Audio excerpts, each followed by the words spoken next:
faire ce premier exercice, je prends un bout de papier calque, je vais décalquer cette figure, voilà, grossièrement, je n'ai pas besoin d'être très précis. Je vais décalquer comme il faut la petite croix, le centre de la symétrie centrale. Je vais bien appuyer ici en fait au niveau du centre, je vais faire un demi-tour. Et donc du coup après avoir effectué un demi-tour, je vois directement en fait le résultat de ce que doit donner le symétrique de ce motif par rapport à ce centre. Alors du coup, pas de souci, je peux faire du coloriage. Ce sont bien ces cases-là. Alors je le fais grossièrement, mais il faudrait le faire de compte plus joli. Ok. Ensuite, à partir de là, on va devoir s'intéresser à la translation. Et donc du coup, pour réaliser cette frise, eh bien la translation, la flèche, alors on se dirige vers la droite, et donc du coup de 1, 2, 3, 4, 5, 6, 7, 8 carreaux.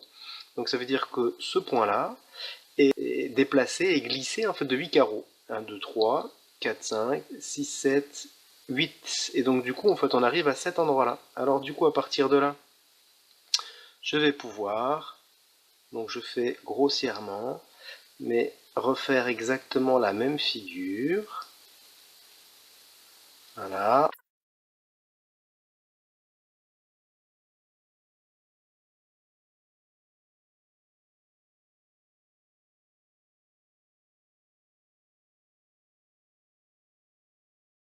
Ensuite, je vais m'intéresser à la figure du dessous. Alors la figure du dessous, cette fois-ci, on s'intéresse à une rotation puis une translation. Alors de la même manière, je vais d'abord faire ici, je vais décalquer grossièrement.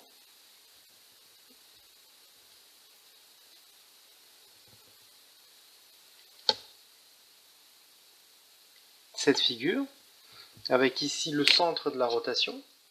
À partir de là, je fais pivoter ici, alors dans le sens des aiguilles d'une montre.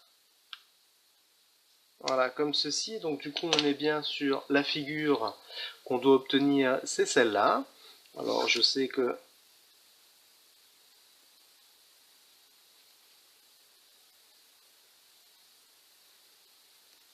voilà.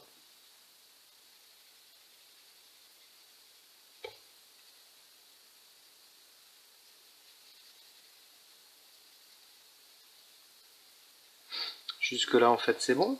Ensuite, je vais pouvoir, cette figure-là, encore une fois, faire une rotation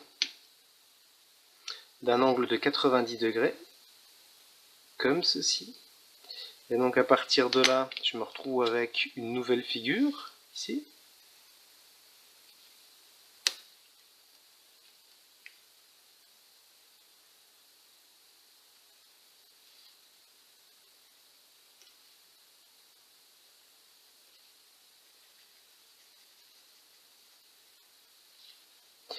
Donc cette nouvelle figure, c'est pas fini, parce que du coup je repars de celle-ci. Et donc du coup, je refais une rotation. Et donc du coup, cette rotation me permet d'avoir la dernière partie, c'est-à-dire ici.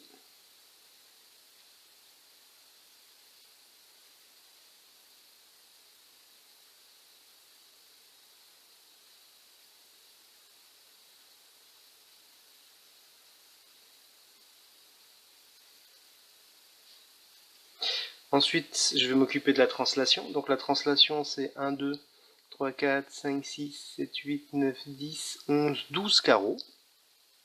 Et donc du coup, 12 carreaux, si je prends ce point-là, 1, 2, 3, 4, 5, 6, 7, 8, 9, 10, 11, 12, il atterrit ici. Donc je me retrouve avec une figure à construire à l'identique.